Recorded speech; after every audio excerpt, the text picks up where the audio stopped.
ఒకసారి వీడియో చూడు. కర్ణాటకలో ఒక కాలేజ్లో 7,000 మంది పోరగాళ్ళకి టెస్ట్ చేసి HIV పాజిటివ్ వచ్చిందంట.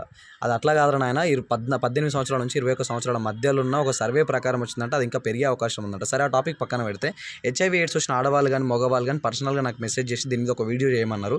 వాళ్ళకి ఎట్లా వచ్చిందో వాళ్ళకు కూడా తెలియదంట. కాకపోతే ఇంట్లో బయటోళ్ళు చుట్టాలందరూ మీరు ఏదో మంచి వాళ్ళు అనుకున్నాం, సుఖమైన వాళ్ళు, మీరు లంగకథలు చేసి ఇట్లాంటివి తెచ్చుకోరు, మీరు సస్తా బాగుండి, మీ వల్ల మా పేరు ప్రతిష్టలు ఖరాబ్ అవుతున్నాయి అని చెప్పేసి నానా మాటలని ఇంట్లోకి వెళ్ళి ఎలగొడుతారంట.